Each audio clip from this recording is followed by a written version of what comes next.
Thank you so much for being with us this morning. My name is Daniela Perry. I'm Service Vice President for the Georgia Chamber of Commerce.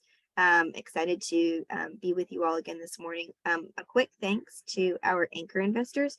These organizations really make all of our programming possible. So if you see one of these organizations, please tell them thank you for their investment in our workforce development infrastructure here in the Metro Atlanta area. All do incredible work. Again, my name is Daniela Perry. I work for the Georgia Chamber of Commerce, and I serve as the MAC's secretary. We're really excited to have Jason Moss with us here. He's the CEO of the Georgia Manufacturing Alliance. We're going to turn it over to him to kind of really dig deep into what are some of the opportunities and challenges that we're seeing in the manufacturing sector and really how to kind of bolster our talent pipeline. So without further ado, Jason, I'll turn it over to you. Perfect. Well, that sounds great. Well, thank you guys for having me on this call today. I know there's a lot of things that we can talk about, and I'm just going to kind of hop in real quick for those of you that I hadn't had an opportunity to meet. I'm going to kind of give you an overview of who we are and what we do. I founded this organization back in 2008 with the sole purpose to help support and grow manufacturing in the state of Georgia. Now, we do that through providing a variety of different event types. So we do factory tours, networking events, and educational programs. Pre-COVID, we were doing about 120 live events a year. And if you do the math, that's a lot, and pretty much everything we put on the calendar was selling out. And, we really had found a groove to be able to serve the manufacturing community in a unique way. We're again, kind of a little bit different in the association space, that we're a for-profit industry association. And the reason that I give you that distinction is want to give you an idea of what we do and what we don't do. So we're not into the lobbying side of the house at all. We don't do any of the political stuff. And we've got a great association that does that, Georgia Association of Manufacturers. We want them to keep doing that because that's not something that we're really interested in doing. So we're going to cheer them on from the sidelines and hope they continue to do what they do. But we're really designed, again, to help industry leaders learn best practices from the events that we host. So we're able to take facility leaders into other factories so that they can see how they do what they do. On the safety side, on the operations side. And it's really, really cool to be able to see different factories. And, we've got a wide variety of members. So I'm a gun guy, so I love guns, and Daniel Defense happens to be one of our members, and they manufacture firearms down in Savannah. And I'm also a big coffee drinker, and Starbucks has been a long time member of ours as well. And that's a pretty big tent, if you look at like the dynamics of different types of businesses and who they serve. But it's really cool because we're able to bring a wide variety of people and perspectives to the table. When there's not any political stuff involved, it changes the conversation. It allows people to look at things differently. And for us, if it's good for manufacturing and good for Georgia, that's what we do. Outside of that, we don't spend a lot of time on it. But there's so many great opportunities for people to learn best practices from each other. We've toured everything from Gulfstream down in Savannah to King's Hawaiian manufactures dinner rolls. And a lot of people ask, well, what does a dinner roll have to do with a $100 billion business class aircraft? Well, it's still manufacturing. It's converting a raw product into a finished good using a machine.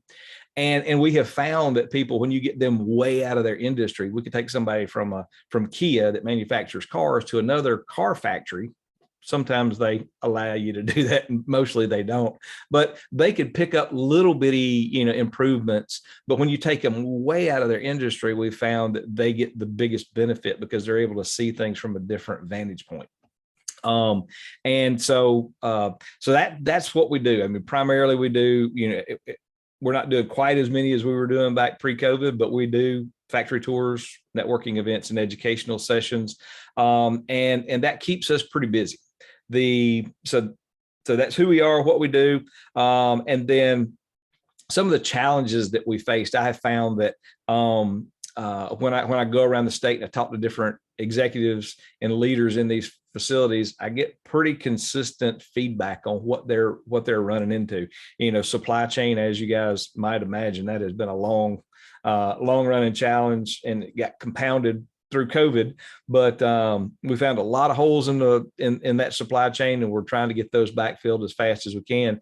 But the other two big factors that we run into that leaders are always talk to me about is workforce, and then kind of a subset of that is leadership development. Those are the things that they're focused on to be able to find the right kind of people to be able to do the jobs, but also be able to maintain and retain that talent once they get them in the house and get them trained, to be able to keep them challenged and keep them on a path of growth. So those are really the biggest things that we run into that I hear every day.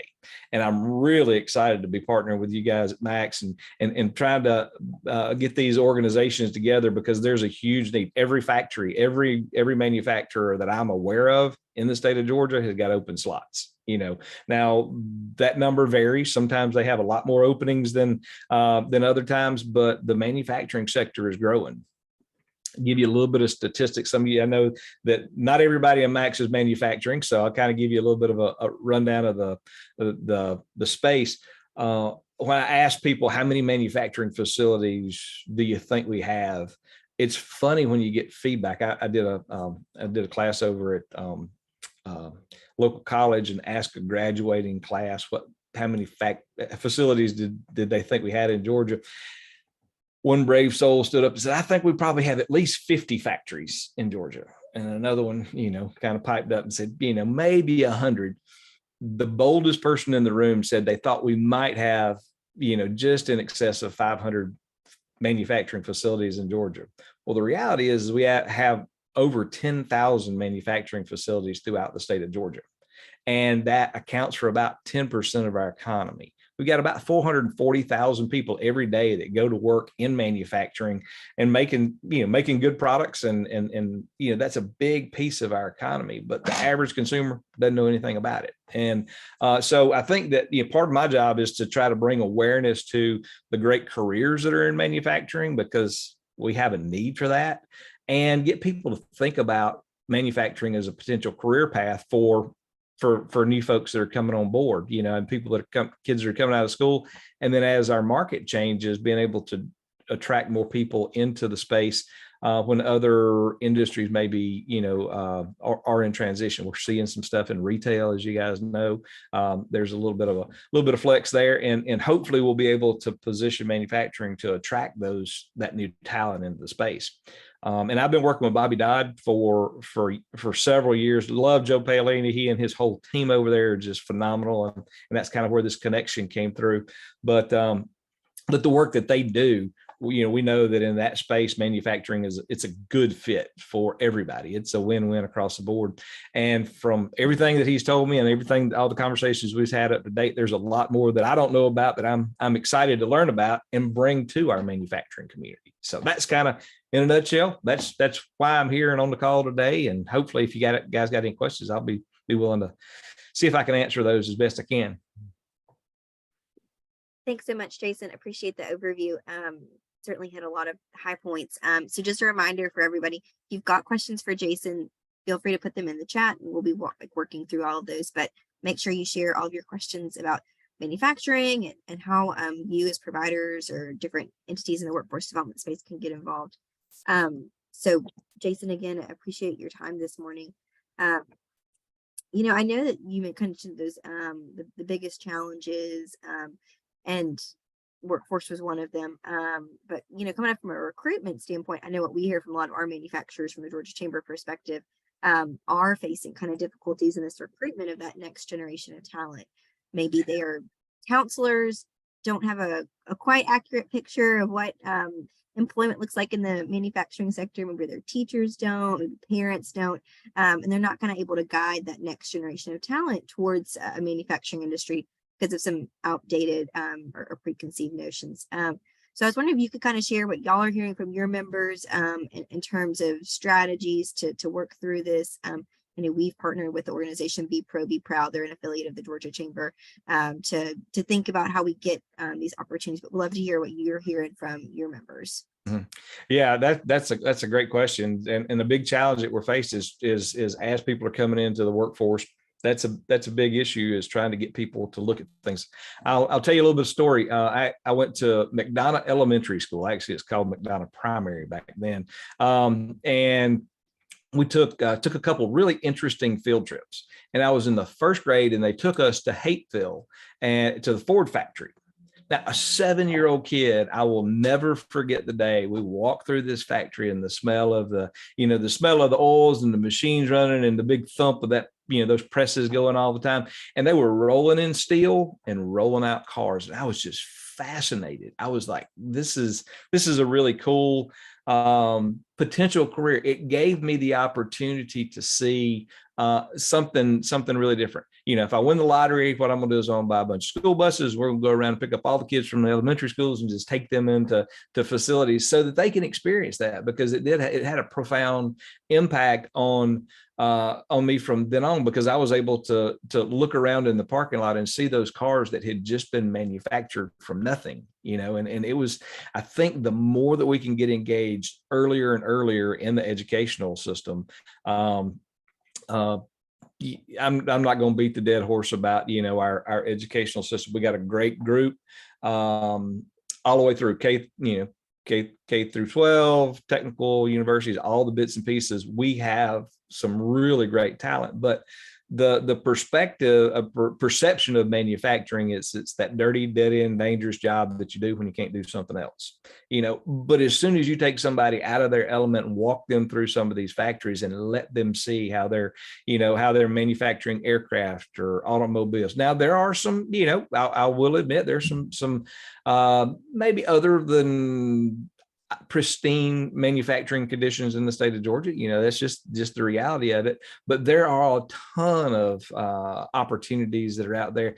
And for companies to be able to maintain and continue to attract talent, they are having to up their games. I mean, manufacturers across the board are making sure that the environments, safety that's not a question, so I think the more education that we can get earlier on in the K through 12 environment, so people can understand and have a new perspective of what manufacturing really is, because the technology that's out there, I mean, it's off the chart, and we got to have people to come in and fill those roles. So I think that, if I had a magic wand, that would be the way I'd fix it. No, absolutely. I think that early exposure, it does make such a difference in making sure that kids know what their opportunities are, especially if they don't know someone that works in manufacturing. And I think, to your point, understand the scope. You can be an engineer for a manufacturing company. You can, start working on the line and really build your career and become a manager or someone that's a supervisor. And so you've kind of got all those opportunities at a lot of our Georgia manufacturers, which is really exciting. We've got a question from Faye Vincent about kind of manufacturing companies doing job fairs in Metro Atlanta to bring awareness and exposure. Was wondering if you could kind of share what you're hearing from members in terms of their activity engaging some of these job fairs, or any feedback that they kind of give you from participating in them. Yeah, from the feedback I've got on the job fairs, it's kind of hit and miss. It's been able to attract the right talent to the fairs. The manufacturers don't have any problem showing up. There's always openings, and the HR teams usually will be happy to show up to have conversations with the talent that's coming to the table. But getting the talent to the table is the trick. And all of us, I mean, if you got a TV or internet connection, you probably have heard there's some potential changes in our economy. I'll frame it up that way. Okay. It's really neat. When I founded this organization back in 2008, a lot of people kind of laughed at me. They're like, "You're starting a business in the middle of this," But honestly, I'm convinced that it was the perfect time at the perfect place, and we were able to bring in a lot of people that had never done any marketing for their business, and gave them the opportunity to learn how to market their business and be more successful. They knew that if they were going to stay in business, they needed to get more traction and work through the door. We're seeing some of the similar early signs in our economy that I was seeing in 2007, 2008, leading up to, to that time frame. So there may be a shift. It's predictable that there'll be a shift in the economy. And if it does, again, what we need to do is we need to make sure that we've got those job fairs prepped out scheduled out far enough to make sure that we are able to attract the talent as it comes available to the marketplace to get them to manufacturing. Because the supply chain is a big deal too. I mean, the trucking industry, man, they're gobbling people up left and right. It's hard to find anybody in those spaces. So we got to make sure that we polish the apple on the manufacturing side through these job fairs as much as we can. Hopefully that answered that question. Yeah, no, absolutely. Always thinking about kind of those different streams of how you attract people and how you get people. You really have to do it in a multifaceted way, I think more so than ever before, which is an opportunity and a challenge all in itself. Right. We do have a question too from Dexter, who's in technology workforce development and wanted to know a little bit more about opportunities related to advanced manufacturing for IT certification. So kind of that hybrid of IT and advanced manufacturing. Yeah, advanced manufacturing, robotics, that space in IT is hot. Trying to find anybody that can come in and do programming and work in IT, the opportunities are really, really strong. And I think we need to, and that's part of the conversation that I'm excited to be having with Max, is to be able to explore all the available talent, to find out who's out there with different talents and skills that we might not have looked at in the past. And I want to, as best we can, expose that and try to draw that talent in. And the technology, that's one of the other pieces that often comes up in conversation. Automation is a big deal. We can turn machines on to do a job 24/7, and they're not looking for vacation or downtime. The machines just run, and sometimes we're able to do that, but you got to have people to program the machines and install the machines and understand automation and do the programming, all the bits and pieces. So it has changed. I mean, the typical manufacturing job is completely different than it was 20 years ago. And to that point, some of the things that are coming into Georgia, we've got what jobs are out there. There's been 28,000 manufacturing jobs just in sustainable manufacturing announced since 2020. So, I mean, we've got Rivian and Hyundai and QCell and SK. I mean, and the list just goes on and on and on and on. I mean, we're building solar panels and batteries and cars and and all of those are high-tech jobs, right? I mean, the technology is there. So the opportunities are boundless, and as people talk about the global economy, and especially in the US, things change. I mean, there's been a lot of layoffs announced in technology, right? So we need to bring those people to Georgia. And it's funny when you look back and say, well, what was going on in 2008?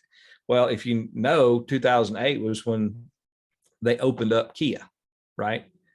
And there were, I think the number is like 42,000 job applications for 3,500 positions, right? We got 8,500 job openings that'll be opening up down just for the Hyundai facility in Savannah in the next year and a half. So we're going to be we don't have that talent. That talent's not currently available in Georgia. So we got to figure out how to get them here. Now, people will show up where the jobs are, especially again, as there are shifts in the economy, and we're going to be bringing some really good talent to Georgia. But in my opinion, we need to make sure we got all of the Georgia folks, fully plugged in first. So. Well, and two, I mean, that doesn't even capture the supplier network that we know is going to come with, Hyundai. And again, as you mentioned, this huge new sector. Governor Kemp's really talked about the importance of making us this, electric vehicle hub. And so with that comes a lot of jobs too that might be smaller companies than, the big names, but play a huge role in that for the network.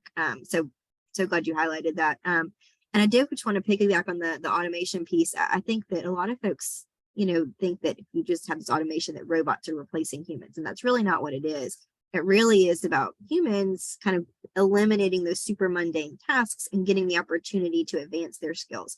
So I was wondering too, what you could share about kind of how you're hearing that employers are trying to do some upskilling internally and really prepare current workers for this shift, and then continue to kind of to grow their skills as these changes kind of come from a technology perspective. Yeah, the manufacturing community as a whole, I mean, these guys really work hard to make sure that it's, crazy as it sounds, is the manufacturing space is a family type environment. A lot of companies are, mom and pop and have grown from a base founder to pretty big size organizations. Some of them can, again, are multinational companies that are have a different mindset, but in general, manufacturing leaders, they know for them to be able to attract top talent and keep it, there needs to be great pay opportunities. The benefits, I mean, the average manufacturing salary in Georgia, I think it's like 32% higher than any other non farm salary, if you look at the numbers. So the pay is good in manufacturing when you factor in the benefits and the opportunities. But that being said, one of the things that I talk to manufacturers every day is making sure that every employee that has a desire and has an interest in advancing their career, they got to be able to provide them a path to success and continued growth for them to be able to keep them, because employees will not stay around in a dead-end job. And so every manufacturer is faced with that. And that's part of the leadership development when we were talking earlier. Workforce is, the attraction part is a big deal. But once you get them, you got to make sure that you keep them challenged, keep them paid well, and give them the opportunity for growth. And career, longevity in manufacturing is pretty solid. Once people get involved in this space, learn a trade, learn whatever it is that they do, they tend to stay in the manufacturing sector. But we just got to make sure that we get them here first, Yeah, absolutely. Make sure they choose Georgia and choose our Georgia manufacturers. We've got a question from Beth that kind of ties this. I know we've got some other questions we'll get to next. But talking just kind of about that ongoing training that's needed in a lot of our manufacturing jobs.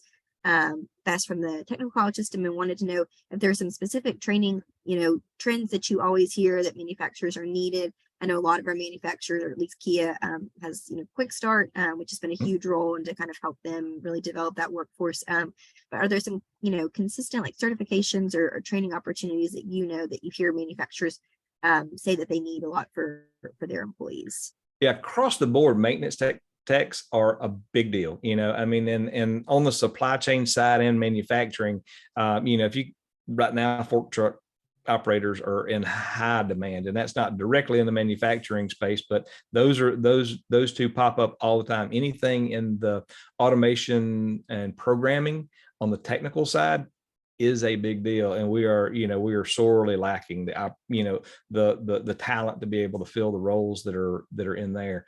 And there's a lot of opportunity for people to come right out of high school.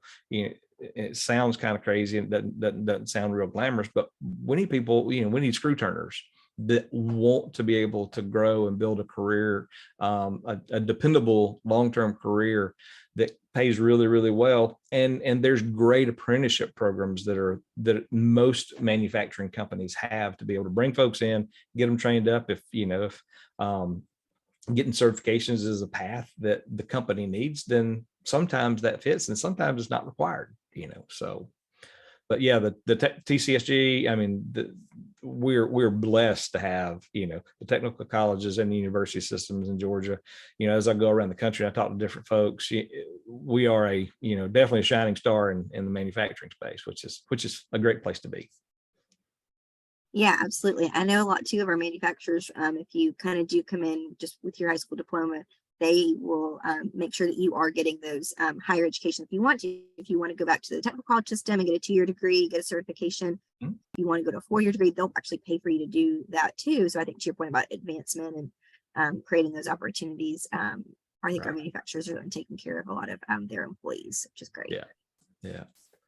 We've also got a question from Tamika about employment opportunities for second chance hiring. I know we've seen a huge increase in this from a chamber perspective. I'm sure you have too, but kind of what does that outlook look for individuals that do have maybe a previous criminal background? Are there certain employers that that are most friendly to this, and how would you suggest kind of finding out who may be some partners in this from an employment perspective? Right. Well, that's one of the reasons that that kind of I talked with Joe a little bit about this, and y'all's team. I am really excited about being able to bring more awareness and opportunities.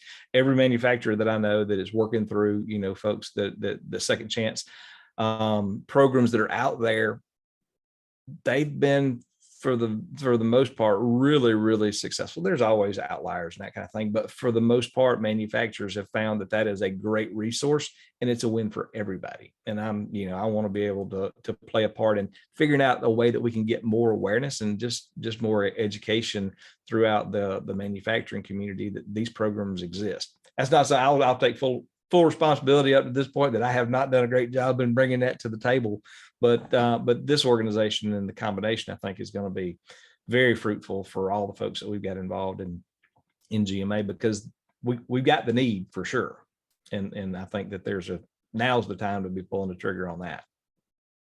No, absolutely. I know that we hear the same thing from our employers, and research shows too that often employees that do come in with a criminal background actually have higher retention. They're more loyal because they know that you've kind of taken a chance on them. And so it really creates a win-win where you've got people utilizing their skills to the best of their abilities. You've got employers filling great gaps in their talent workforce with really high quality individuals. So it's been a huge thing. Really appreciate it. And there have been some policy changes too that have changed the liability for employers that have made a huge difference in, I think, increasing that side. So right. And I'm a veteran. I'm an Air Force vet, and that's one of the other areas that is it's a hot button, man. People transition, getting out of the military, that mindset, the trainings that they've gone through, getting the veterans involved in manufacturing, that's another great pull that I think that we have an opportunity to bring more awareness about.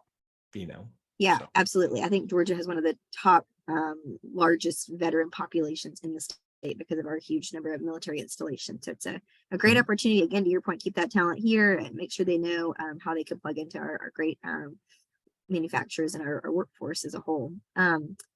We've got another question from Robert, and y'all have been great about the questions this morning. So kudos to you and keep them coming. But how is your organization collaborating with educational institutions or research organizations to bridge that skills gap and encourage innovation in manufacturing? Yeah, we're beginning that journey. We've worked with a few of the technical colleges, but that's one of the areas that we're excited about exploring, trying to figure out how we can do that and be more effective with it, to make sure that the manufacturers know what tools are out there. They've been looking, they've been turning over a bunch of rocks, and I'm excited about this, the events that we've got lined up that we'll be partnering on to open up that knowledge and share more of those connections, making sure that everybody knows what programs are out there and what's working, right? We're all about sharing best practices, whatever that is. Sometimes we talk about operations, sometimes we talk about finance, sometimes it's machines and bits and pieces, but this labor thing is an area that we're being able to share best practices. We hadn't done a ton of that yet, but that's one of that's the driver right now, for sure. Yeah, no, absolutely. And Jason, I know you mentioned too, we have seen a lot of layoffs in the tech sector, I think nationally. Been very fortunate here in Georgia. But we had a question in the chat about, do you know if those wages are comparable to someone that may have been not laid off in an IT position? And how could we make sure that people are aware of this kind of as a selling point, so make sure that we can kind of get these people that have those transferable skills to get back into the workforce in a high demand area? Yeah, it really kind of depends on how the market continues to develop. If we continue to see significant layoffs, I mean, supply and demand. Honestly, we got to just face reality on that. I do know that the consistency and the reliability of a career, steady, dependable career in manufacturing has over time been a lot more stable than many sectors that are, that tend to be a little more volatile and attached to the overall economy. I put it like that. So yeah, and I think too, a lot of folks, we had such a big boom right after COVID of all this new technology. People were buying everything online because you couldn't leave your house, and so we may have had some kind of overcompensation there that almost corrected itself. I know we've heard some economists speculate in that way too, but I think certainly manufacturing has been very predictable, which is wonderful. I think offers some great opportunities. I have another question about if there's a mock career pathway in manufacturing that can be shared with job seekers. I know from the K-12 perspective, there's the CTA pathways in manufacturing. That's not the largest pathway in the state that they have, but was curious. I mean, I think apprenticeships offer a great opportunity to get folks plugged in. But are there any things, I guess, for maybe an adult that's, underemployed or unemployed that's trying to get into the manufacturing sector? Are there some kind of career paths they could try, or how would you recommend kind of approaching that? That's a great question. That's a great question. Yeah, Yeah. I mean, I hadn't really dug into that much. We try to, for GMA, we try to always leave open a couple slots for non-manufacturers. Now, again, we're a membership-based organization designed to help manufacturing leaders learn best practices from each other, right? That's where the focus is. But I typically try to leave with a seat or two open for non-manufacturers, for folks that want to come in and see, because once you walk somebody through a factory, if they're interested in exploring a career in manufacturing, it's a little tricky to figure that out. But if we can take them through a facility and let them see what's going on in their neighborhood, it changes their perspective forever, and they become big fans of the manufacturing space. I can't do that all the time because that's not really our mission, but we try to keep some slots open for that. I have heard in the past that there were some programs, we weren't involved with it, but some programs about taking, high school counselors and those through schools, through manufacturing facilities. And the more that we can get the message out there, because if the counselors are driving all the kids, to the 4-year path through the university systems, not everybody's, that's not their fit, for a lot of folks. And I think we just need to get,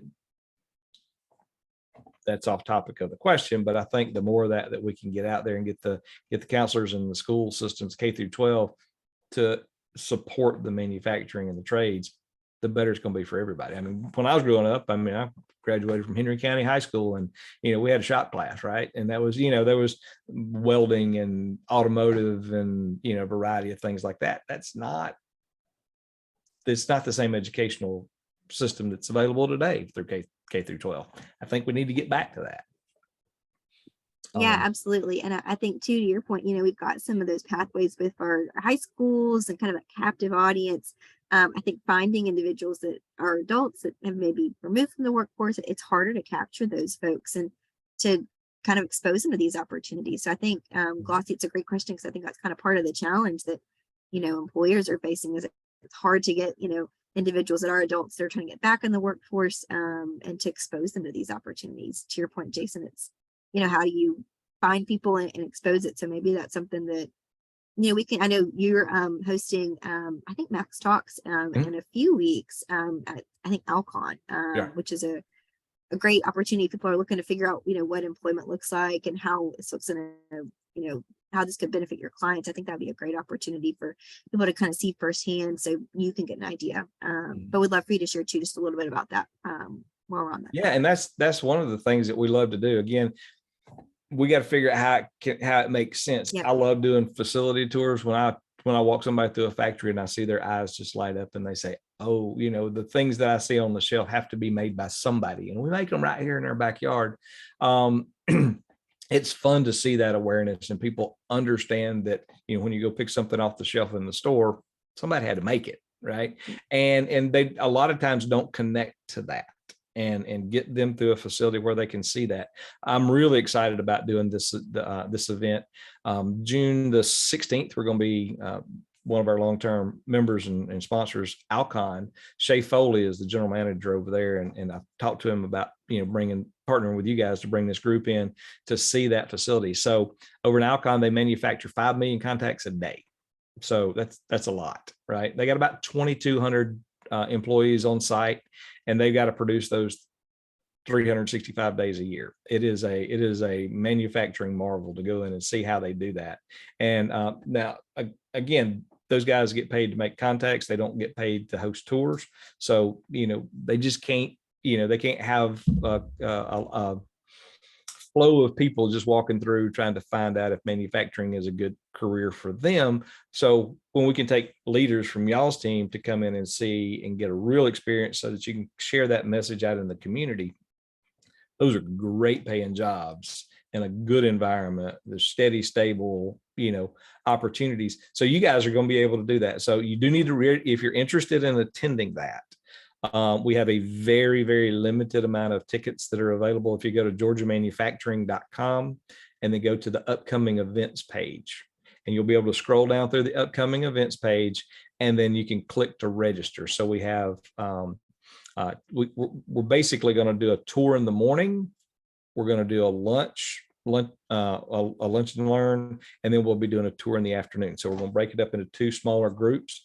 The vast majority of those tickets are going to be for Max folks. I got a handful of them that we'll keep for a couple of GMA folks so that we can start kind of cross promoting the groups. But it is a really, really fascinating tour. And so if you're interested in seeing manufacturing at its finest, that is a great way to do that. So you can go online and register for that. And we'll see kind of how that works. And maybe we'll be able to put some more of those together down the road.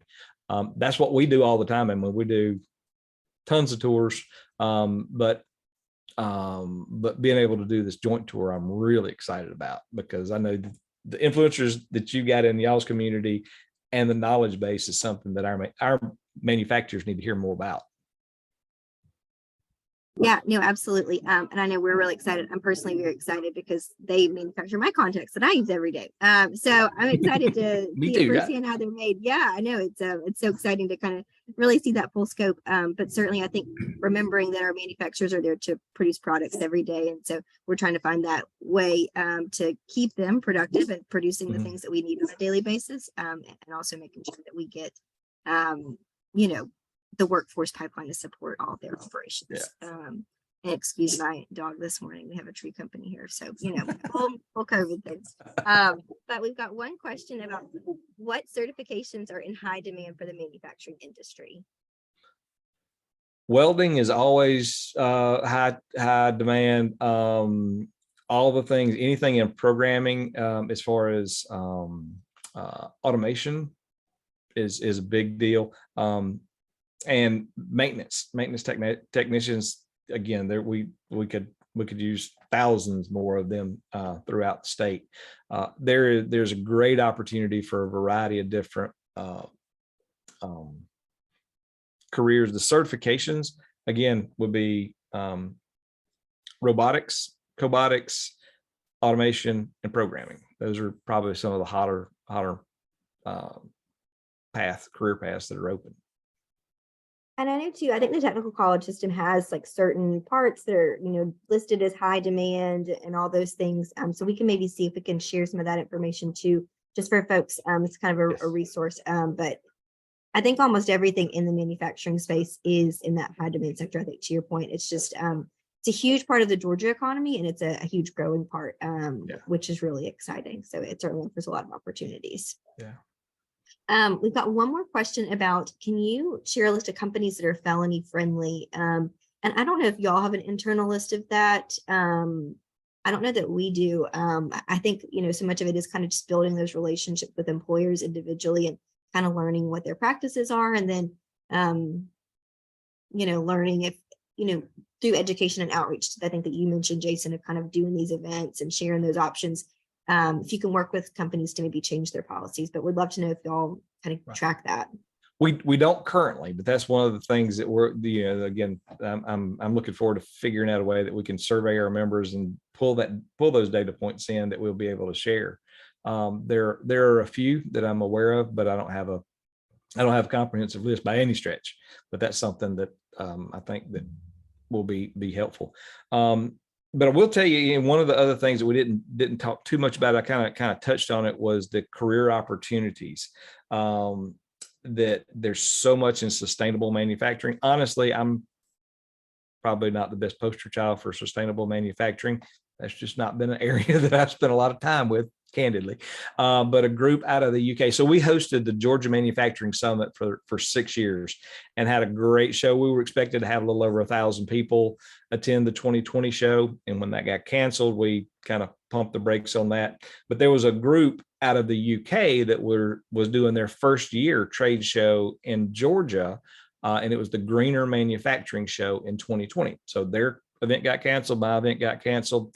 Well, they circled back around last year, and they were going to have their first event in the US in June of last year. They reached out to me and said, hey, can you maybe find some local folks that that would be interested in sharing that, and oh, by the way, could you help us find maybe a keynote that could give us some insight? So fortunately, I was able to get a hold to Stuart Countess, the CEO of Kia, and reached out to him and asked him. He came in and keynoted the show last year, which was a great win for them because they got great sustainable manufacturing there at Kia. And we were able to, the show was phenomenal last year. So we're doing that show again, October 11th and 12th. So it's the Greener Manufacturing Show.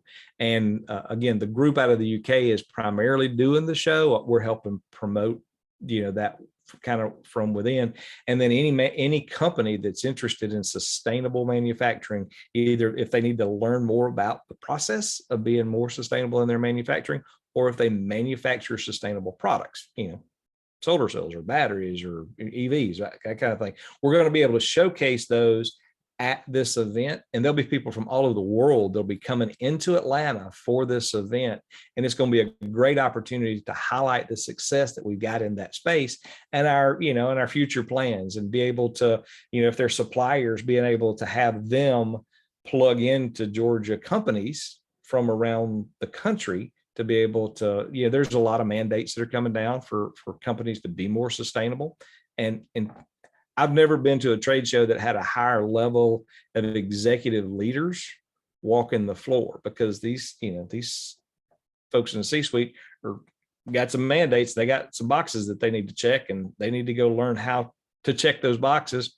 And they want to support local companies that are in that space. So it's a really a great win-win and opportunity for Georgia to showcase the things we've got going on, and also for companies to get together and learn more about, this path that we're going down. So, but that's the Greener Manufacturing Show, October 11th, 12th. And all the information, again, if you go to Georgia Manufacturing and upcoming events, the details are on there, and it's free. It's really cool. Is if you just wanted to walk the trade show, it's a 2-day event with education, 3 different educational tracks. But if you just wanted to walk and meet the exhibitors and find out what's going on, it's absolutely free. You just register to attend. There's education if you're going to do that piece. And if companies are interested in exhibiting, then that's another option as well. So, well, Jason, thanks for sharing that. I think Joy will make sure to pass that along just in case folks are interested. I think it's a great opportunity. Stuart is one of the best. So I'm so glad that he was able to be the, keynote and really share the message. He just does it very well.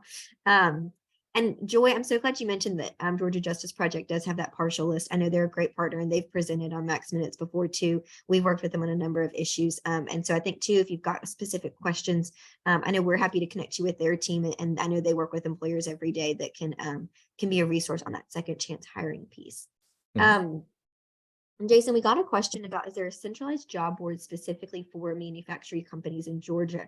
I don't know if y'all maintain something like that. I know we do not. You have to kind of go to every individual manufacturers, but was curious if you knew of a resource that could be helpful for folks. Yeah, so we have worked with, if you go to georgiamanufacturingjobs.com, that would be where I would go. If you got jobs to post or jobs to look at, that is a site in development. We've been working on it for a while, and we're looking to really expand that this year. But go to georgiamanufacturingjobs.com is a great place to get started. And it pulls together a lot of data.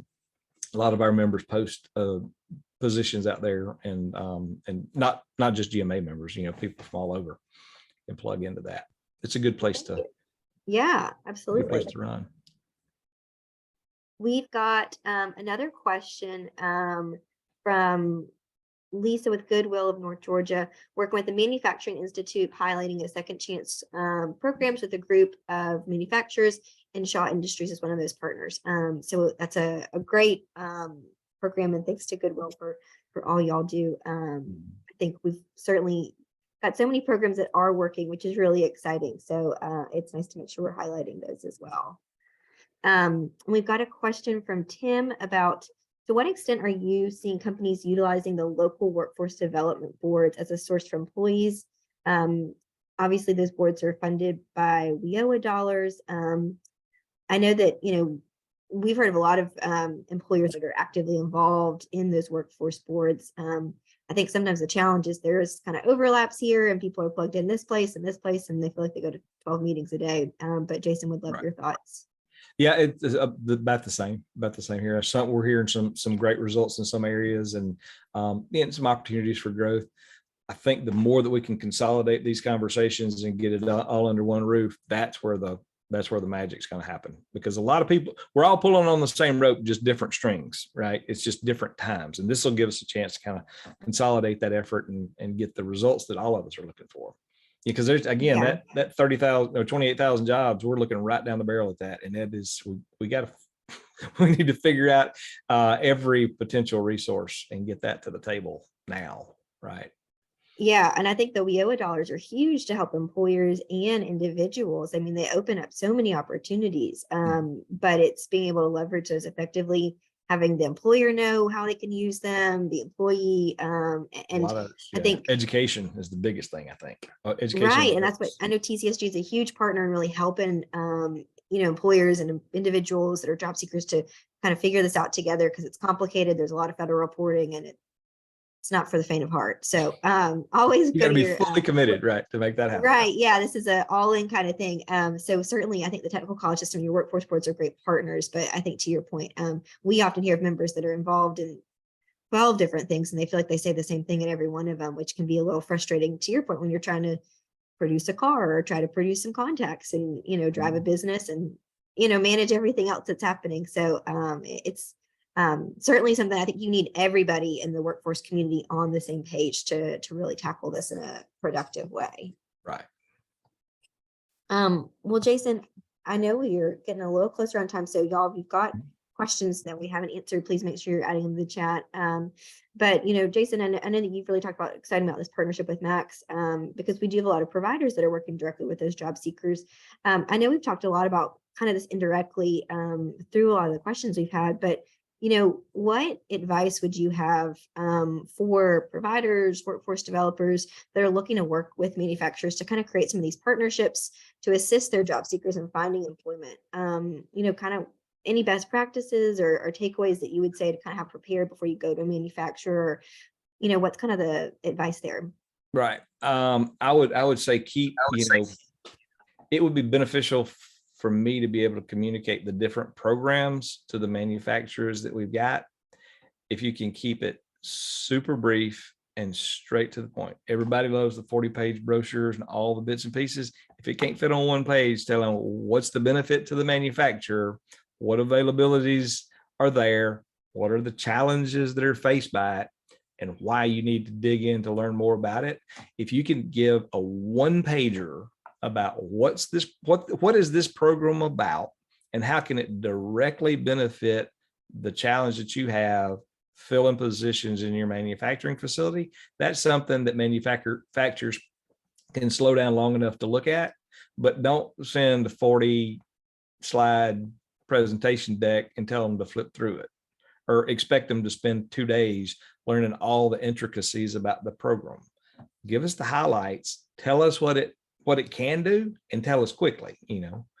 Be brief, be brilliant, and be gone. Right? Tell us what it is, and if it aligns with what the manufacturers need, then let's figure out a way to put that together. And if it doesn't, then don't waste their time or yours. That's kind of where I run into a lot of the. I have the opportunity to kind of be the liaison for a lot of the manufacturers.